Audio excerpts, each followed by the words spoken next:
Welcome to the Climate Finance Podcast.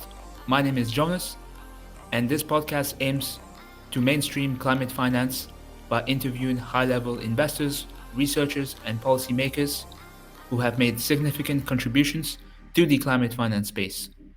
Please note that this podcast is for informational purposes only and should not be considered as investment advice. Enjoy the episode. Good morning, good afternoon, good evening, everyone. Welcome back to the Climate Finance Podcast. Today's guest is Marilyn Waite. Marilyn is the Managing Director of the Climate Finance Fund and a venture partner at Aera Venture Capital. She is also the author of Sustainability at Work, Careers That Make a Difference. So welcome, Marilyn. How's it going in Paris? Hi, Jonas. Thanks for having me. Things are well. Thank you for being on the show. I've been looking forward to this episode for quite some time. Whilst researching for this interview, I was impressed by your multidisciplinary and international background. You are a citizen of 3 countries, Jamaica, US, and France. You speak multiple languages, including Spanish, Mandarin, and French, and you transition from a predominantly engineering role to finance. Can you please give us an overview of how your career progressed and evolved over time? Sure. So my first job was actually in Madagascar. I graduated with a degree in civil and environmental engineering, and I went to Madagascar to support sustainable water resources. And it was there that I really bumped into a lot of energy challenges in a real way. I went for a few months without reliable electricity, and I saw the impact that had on local businesses. So cyber cafes, printing businesses, even refrigeration dependent companies. And so I shifted my focus from there to clean energy. And after further studies, I joined the nuclear and renewable energy industry in France. And that's where, at some point, I was working in corporate research and development. And there, I learned a lot of our troubles were less on the engineering or project management side or even invention side, and more on the finance and investment side. And so I shifted from more project management, innovation, engineering to more finance and investment. And I left France, went to China to do a bunch of things, and eventually made my way back to the United States to focus on this intersection between venture capital and the real economy around clean energy. And it was there that I focused on sustainable transportation and transportation of goods and services, so freight, and how do we reduce energy consumption within that and improve efficiency. And so as the lead for a seed capital firm, I had focused on investing in startups that were improving energy efficiency and goods movement. And then from there, I fell into an opportunity to work for the Hewlett Foundation on climate and clean energy finance to set up a portfolio that was dedicated to mobilizing capital for climate solutions across these regions where I had lived. So China, the European Union, mostly the Eurozone, and then the United States. And so as of September of 2021, I've transferred that portfolio over to the Climate Finance Fund and covering the same strategy, covering the same markets, and focusing on venture capital, asset management, and bank lending and credit, all with the goal of mobilizing the $3 trillion a year or so US dollars that we need to solve climate change. You mentioned the William and Flora Hewlett Foundation, which is an interested in private foundation that has close to $10 billion in its endowment. Before we delve into its climate finance strategy, which you wrote for 2018 to 2023, could you please give us an overview of the foundation and its climate initiatives and strategy? The William and Flora Hewlett Foundation has a climate portfolio focused on a number of interventions to solve climate change. So there's transportation, there's regional focus on India, China, for example. There's focus on a lot of clean energy policy. And then there are other specific areas like methane, like cooling that the Hewlett Foundation has supported. If you look at the 80 plus project drawdown solutions for how we actually solve climate change. There are a number of these solutions that the Hewlett Foundation has focused on over the years. And one of these things is the climate finance area. And that's what I'm still implementing now through the Climate Finance Fund, which is an independent platform set up to cover these three regions and these three pools of capital. But the climate finance strategy remains the same in that the goal is to mobilize this capital, focusing on capital allocators throughout the supply chain of capital. So you and I and our listeners, or your listeners as consumers, households, individuals, small and medium-sized enterprises, large non-financial corporations that have, for example, their own balance sheets. They have their employee retirement benefits, sometimes through pension funds, sometimes through kind of employee matching schemes. And they also have their own bank accounts and bank deposits that are not neutral. And finally, the financial institutions themselves, so the banks and asset managers themselves, who are either investing for their own sake or managing investments on behalf of their clients. And all of these actors are important throughout the ecosystem. And so we need each of these capital allocators to shift away from the dirty towards the clean.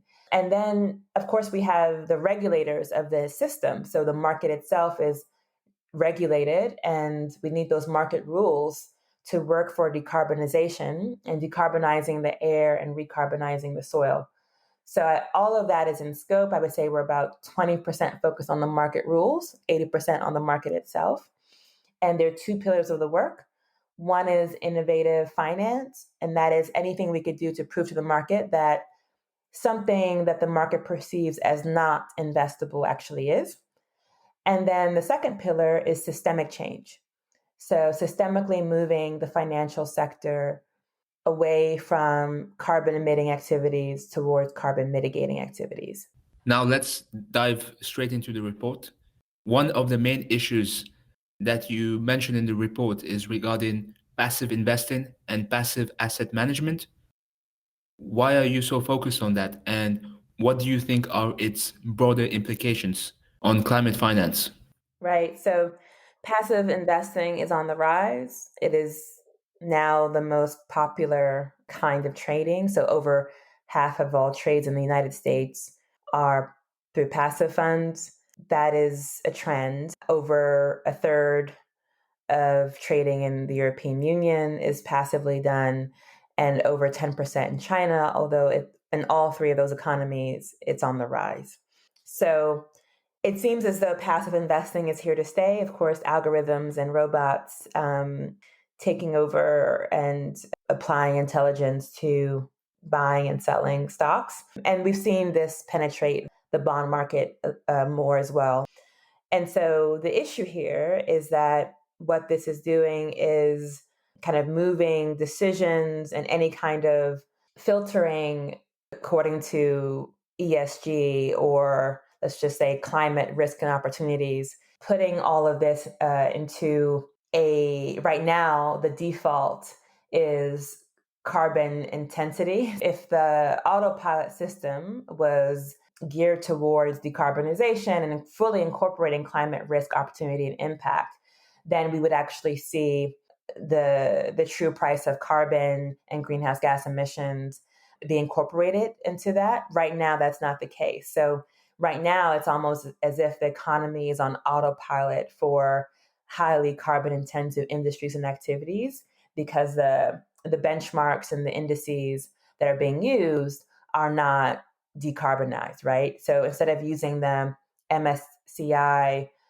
low carbon index, right now it's the MSCI World Index, which is still carbon intensive. It's also moving decision-making power away from those that actually own the asset, right? The asset owners, whether it's retail or institutional, towards those that are managing the assets. And there's some misaligned incentives, because oftentimes the clients of the asset managers are also companies that could stand to lose from a full incorporation of climate risks and opportunities and other ESG factors. And so with that misaligned incentives, that's also a problem, because the money is being invested for the benefit of the asset owner, but that asset owner no longer has the voice. And of course, this depends on the economy and the rules around proxy voting and things of that nature. But these are some of the ways that passive asset management are working against decarbonization and against truly incorporating all of the ESG and climate risk and opportunities and impacts. If we move on to the asset class section of your report, one of the asset classes that very few people speak about, but you've spent an intensive amount of time exploring this asset class regarding credit union and retail banking. And I'm quite impressed with the argument that you make that there should be more focus on these particular asset classes. Can you please delve more into this and also give us a brief overview of your involvement in the global expansion of PCAF, the Partnership for Carbon Accounting Financials? Thank you. Right. So if you just follow the money, right, literally, if you start with a blank page and follow the money, you will find that there is tremendous capital in retail bank accounts, right? A lot of retail banks are also commercial banks, but not always. And I like to focus on the retail banking side because it is often the pillar or foundation of the banking system. So if we go back to 2008, 2009 with the financial crisis, let's remember that it was often the retail bank that bought the investment bank, right? Not the other way around. The investment banks were crumbling, and it was the retail banks that came to the rescue, along, of course, with taxpayer money and government support. And so it's the people ultimately that end up carrying the weight, the people and small and medium-sized enterprises. I include banking of small companies in the retail banking definition. And so we know across all the major economies that small and medium-sized enterprises are the backbone of economies, drivers of employment, just very key. Yet when we look at a lot of climate finance, let's say efforts, a lot of where philanthropic capital, not just financial, but also time and other resources has been spent, it has tended to focus outside of the intersection between people, small business, and money. It's tended to focus more on large scale commercial capital that, quite frankly, ignores people. And when you follow the capital, you actually see, oh my goodness, 100+ trillion in bank deposits for 3.7 billion customers globally. You find over 13 trillion in the US, over 14 trillion in the EU, almost 30 trillion in China. It's just phenomenal. And so to ignore that would be, I think, a bit criminal because it's such a huge pool of capital.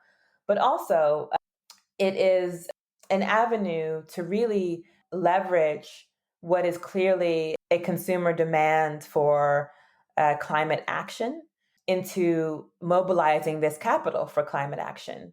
And that's across all the world economies, especially driven by younger generations, including the millennial generation and Gen Z. But not only, you have overwhelming majorities of people saying, yes, we actually need to get climate change under control. We need to decarbonize. We need to take action because this is an issue that makes everything else worse, right? It exacerbates all other risks. It's pervasive. It's impacting rural, urban alike. It's impacting every corner of the earth in these different ways. And so it really is kind of the great equalizer in many ways, in that we have to get it under control for the globe. So the money is there. So if we even, let's say we just mobilize 1%, right, of that, we are well on our way to achieving the goals needed in terms of capital. I like to focus there, and I think it's important that others focus as well. And I must say, I have seen since, over the past 4 years, since we've been working at this, a tremendous amount of growth in not just leveraging retail banking deposits, but also retail investing And this intersection between climate finance and financial technology is also increasing to scale some of that. And I think right now we need to see public policy work for that, especially those banks, including cooperative banks known as credit unions in the US, really receive the public support they need to scale their interventions, because it's those community-focused institutions that are close to climate risks and opportunities, where the real economy is being impacted. And so they're the best suited to provide solutions, loans, lines of credit to both residents and businesses that are on the front lines of a climate crisis. And so I think the public policy has to catch up with, I think, where the market is clearly already is and is headed. So that's a bit on the retail banking side. In terms of PCAF, so the Partnership for Carbon Accounting Financials, that was started in the Netherlands, so where I think you're currently based, Jonas. And the Dutch pension funds and banks and regulators came together and they kind of said, okay, we need a harmonized approach by which to measure, disclose, and reduce the carbon emissions that are most important to what we do, which is not our bank branch. It's actually our loans and investments. And so that's what they did. They came together and they created a harmonized methodology to measure the greenhouse gas emissions associated with loans and investments. And they drew on the Greenhouse Gas Protocol, which is section or category 15 on investments. And they built that out further according to financial asset classes. And then we had funded the global expansion of that, first bringing it to the United States and then expanding it globally, including throughout Europe, Africa, Latin America, the Caribbean, Asia, everywhere. And it's still growing. It is now over 60 trillion of assets under management are using the PCAF methodology. And you have both small community-focused banks to large $10 trillion asset managers that are using PCAF. So it's very inclusive and has had tremendous growth. And we have seen it also be used to influence policy, because ultimately we do need to have this mandated, right? If we want the whole system to change, there will always be laggards. And so we need to have all financial institutions measure, disclose, and reduce their financed emissions. And so we've seen that influence in various policies, the most recent being the European Banking Authority, EBA, which has called upon PCAF in its requirement for all banks in Europe to measure and disclose their financed emissions. Speaking of credit unions, one of the most interesting examples that you've written about is regarding the Clean Energy Federal Credit Union.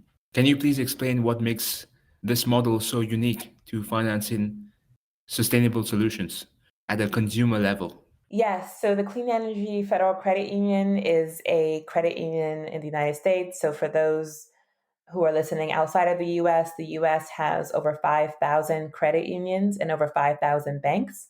And credit unions are essentially cooperative banks. And so this cooperative bank called the Clean Energy Credit Union is completely online. Most of the staff are based in Colorado, but it's completely online. And anyone in any of the 50 states, plus the District of Columbia, Puerto Rico, et cetera, can bank with this credit union. And they're completely focused on clean energy lending. And so whether you would like a ground source heat pump, air source heat pump, electric vehicle, rooftop solar, all of these products are what they specialize in. And so they have affordable rates for all of these clean energy and climate friendly loans. And they're not only doing this lending themselves, but they're also showing the other 5,000 credit unions how to do this. So they are selling loan participations into other credit unions. So other credit unions may want to just try out, let's say, this new asset class for them called clean energy asset class.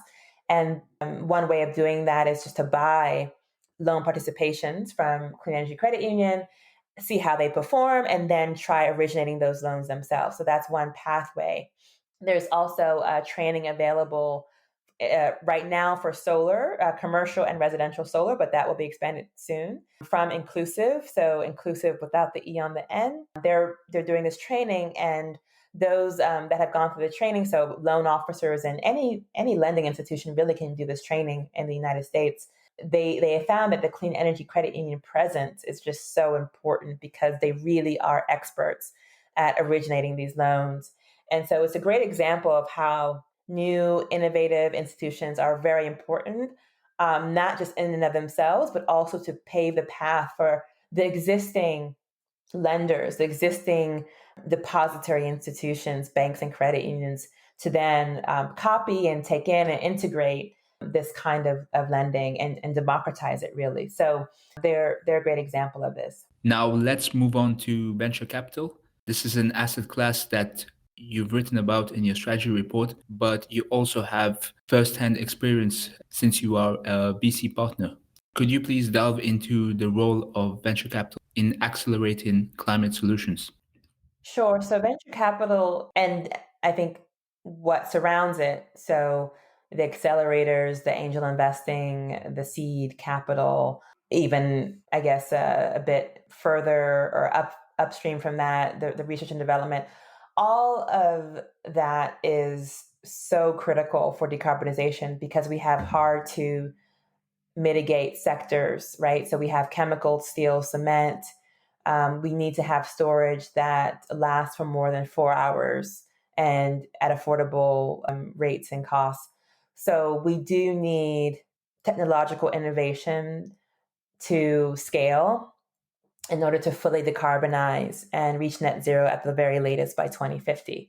So that's where this venture capital and adjacent types of capital come in and is critical. And so, it's the pool of capital that is in short supply, right? So compared to bank capital or asset management in terms of the capital markets or public finance, public budgets, anything else you could think of in terms of pools of capital, venture capital is the smallest. And that's because, of course, it takes on the more risk. It is kind of almost risk-seeking as opposed to risk-averse like banking and lending. And yet it is so critical for climate because we do need to take these risks and make bets on innovation in order to fully decarbonize. So that's why it's so important. Now let's move on to the regional targeted strategies section of your report. If we can focus on the West for now, specifically the European Union and the United States. I know you're very familiar with the European landscape when it comes to climate finance policies, since you've lived there and you travel frequently to the EU, but you're also quite vocal when it comes to climate finance related policies in the United States. For example, you recently testified to the US Senate Committee on Finance, Housing, and Urban Affairs, and you've responded to calls for public input on climate change disclosures, both at a state level with the state of California and at a federal level with the Securities and Exchange Commission. So I look forward to your perspective on this. The European side is quite complex because you really have 27 different countries. You have so many different languages, different approaches, and therefore it is very heterogeneous and complex. Especially, our focus is on private finance as opposed to taxpayer or public budgets. So I would say, in general, there's public spending, and we've seen, for example, around high-speed rail networks and things like that. There have been serious investments compared to some of the other economies, mostly compared to the United States, for certain climate solutions and climate-friendly infrastructure. There are significant gaps when it comes to retail banking and retail investing and public support for that, for example. I would say there's been this more consolidation. It depends on the country. It's hard to speak in generalities around the European sense. So, for example, in France, there's been a lot of consolidation in the banking industry. So very few banking players, and the sustainable, more ethical banks have had a lot less government subsidy and support to really scale and become also national champions. Whereas, in other economies, it might be a different situation. So I think the European region is more heavily, let's say, capitalized through bank lending and lines of credit than the capital markets, kind of compared to the United States, for example. So it's just banks are just very important. Let's put it that way. Not to ignore the asset owners and managers, but it really is to ignore the banks is to ignore the foundation of the available capital to deploy for climate solutions at all levels. And so, but I for some reason, I do think we have collectively, as a kind of climate philanthropic community, focused less on the banks in Europe, which I think is a mistake. So the situation, I mentioned we talked about PCAF earlier, which originated in Europe, but we had to really bring it global before it can come back to Europe and expand here. We've seen an uptake at almost all of the larger European economies, except for France. And so it really is a hodgepodge. While I mentioned EBA earlier, the European Banking Authority, so we've seen leadership there in terms of EBA mandating scopes 1, 2, and 3 emissions and finance emissions disclosure. On one hand, being very positive. On the other hand, of course, the European quote unquote green taxonomy not being green and incorporating fossil fuels, incorporating gas into the definition of green, which is obviously nonsensical. As opposed to being, the green taxonomy could have been a very neutral exercise. It's now a very harmful exercise with the inclusion of gas. And so it really is a hodgepodge mixed bag coming from the European climate finance scene. On the US side, we have seen a lot of momentum behind climate finance regulation in the past 12 months or so. And we're awaiting mandatory disclosure rules from the Securities and Exchange Commission, the SEC. We have seen a new Department of Labor bulletin around ERISA plans, or ERISA being private retirement funds. So your 401k, 403b world in the United States. And the new rule, including the need to incorporate ESG, including climate considerations into being what the definition of being a good fiduciary for those plans. That's been a progress. We've also seen the CFPB in the US, so the Consumer Finance Protection Bureau, enable account switching, which of course is goes beyond climate or any other particular consideration, and is just helpful practice for empowering consumers and individuals to have control of their banking destiny. That has been a positive movement. We haven't seen much come yet from the other regulators, but there's been overall from Treasury the sign that the various financial regulators must incorporate climate risk, opportunity, and impact in their various mandates. And so we're looking forward to watching that space and to having these considerations fully incorporated into the market rules. And on the private market side, I think the market has spoken from large institution to small that climate and ESG are critical. And we've seen just such a big uptake, especially post-COVID, in sustainable investing, lending, lines of credit. However, there is still a long way to go, including, as I mentioned earlier, having the public policy and public budget support community-focused lenders and the existing depository institutions. So the existing community-focused banks and credit unions, we have yet to see that happen in the United States. There has been movement, again, in climate fintech.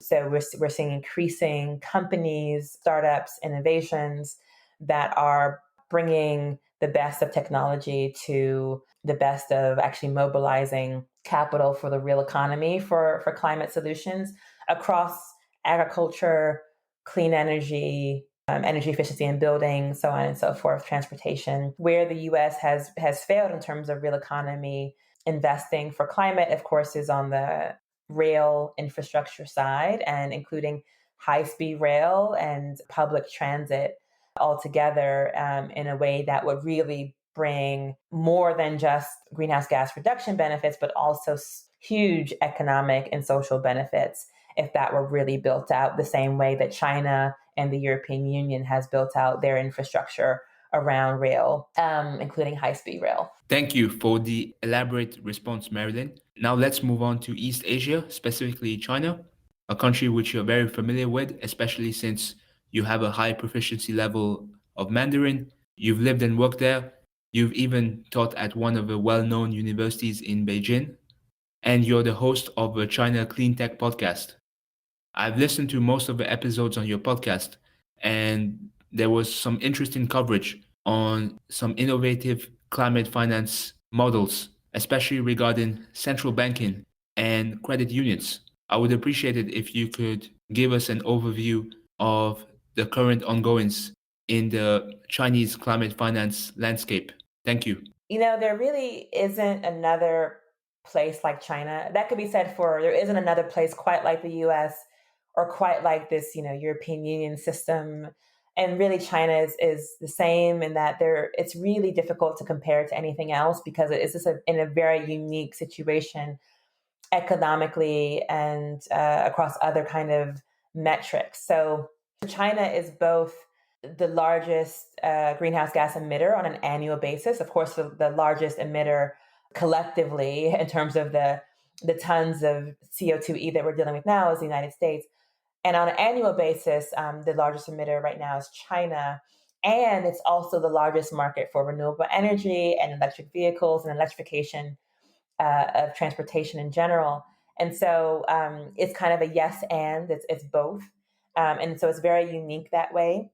Of course, I've lived in China, as I mentioned earlier, and it is very diverse geographically in terms of where a lot of the demand for goods and services is concentrated, including electricity, and where a lot of it is produced. So there are things that are particular to the Chinese geography as well. And so you have, for example, more concentration of nuclear power in the southern parts of China.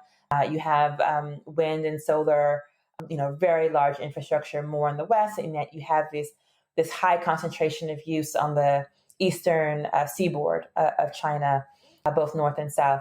So anyway, there's all of these very unique things in the Chinese context. We have seen, just to stay on this theme of kind of financial regulation and climate, we have seen actually the PBOC, the People's Bank of China, so the Chinese central bank, create a policy last year, which is very helpful in that the banks can have 60% of their loan covered at a 1.75% interest rate, as opposed to the general rate of 4%. That's the prime rate in the Chinese system right now. So a huge discount if the lending is green. So if it's for climate friendly or other green purposes, then they can have that kind of coverage. That is the most ambitious we've ever seen any central bank in the world move towards decarbonization.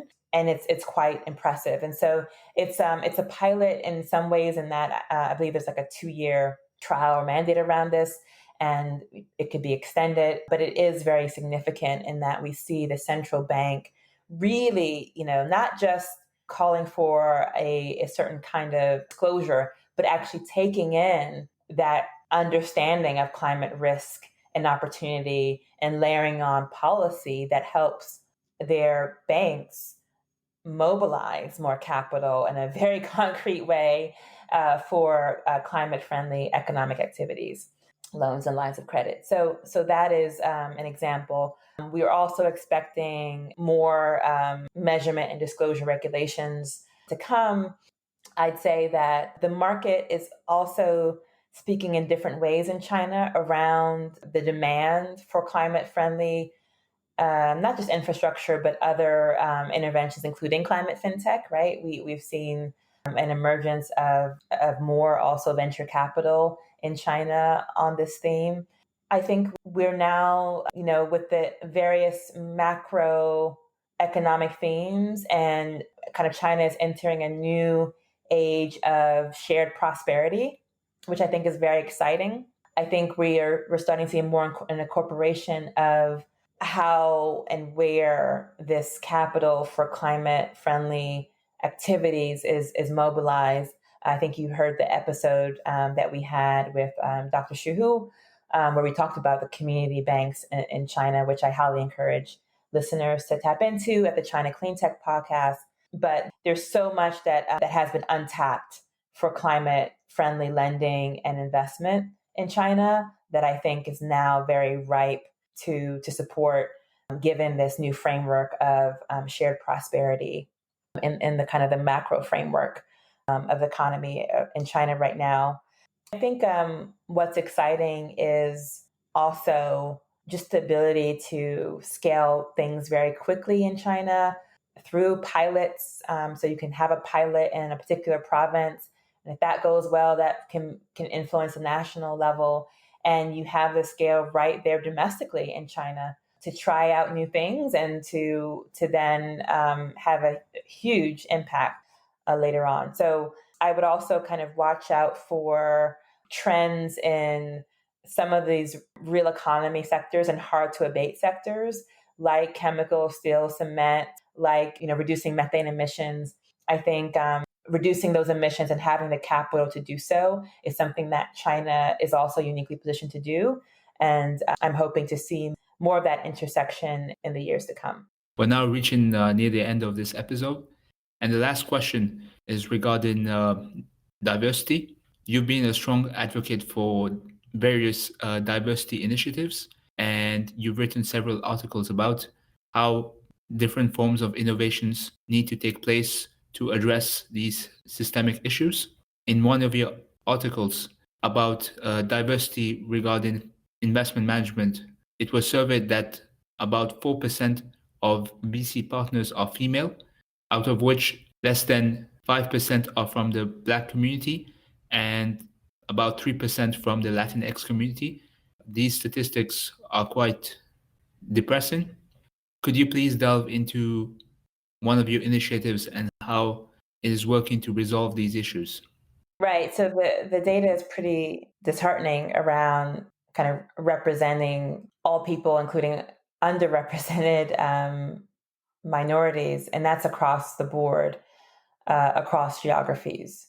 And the work we've done so far includes, for example, supporting a group called VC Include, which does not focus only on venture capital, despite its name, focuses on asset management in general. And they're doing a lot of things, but in particular with climate, they are supporting fund managers. So whether it be a VC fund or a public equities fund that has a thesis on climate mitigation, they're supporting diverse management for those funds. So underrepresented people, women, people of color in the United States and in Europe to start with, and that could be expanded to other geographies as well.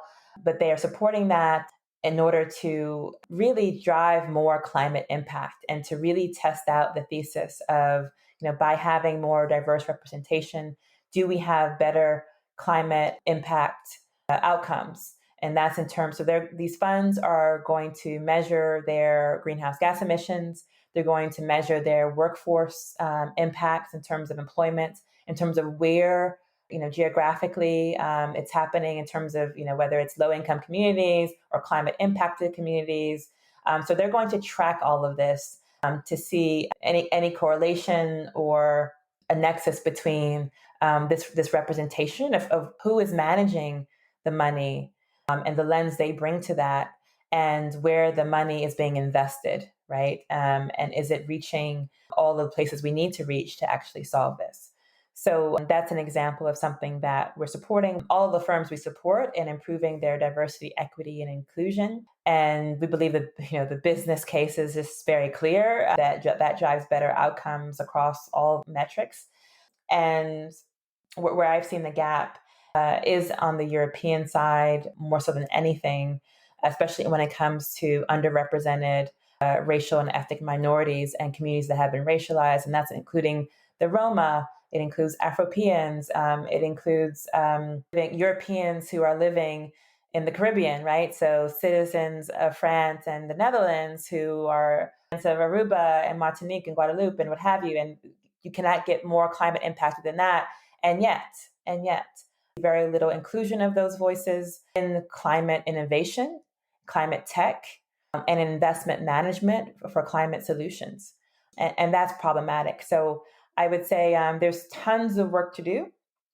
I think we're barely scratching the surface, and it's impossible to really achieve this goal without all hands on deck, because climate is definitely one of these things that is so systemic and pervasive that we need to bring all people together to solve this. I 100% agree with all the points that you just mentioned. I hope that these issues will be solved once and for all as soon as possible. Thank you so much for this great interview. I'm sure that the listeners will learn a lot of valuable lessons from your experience. Keep up the inspiring work, Marilyn. Hey, Jonas, thanks for having me. Thank you for listening to another episode of the Climate Finance Podcast. For future episodes, please join our mailing list on www.climatefinance.xyz. I repeat, www.climatefinance.xyz. See you at the next episode.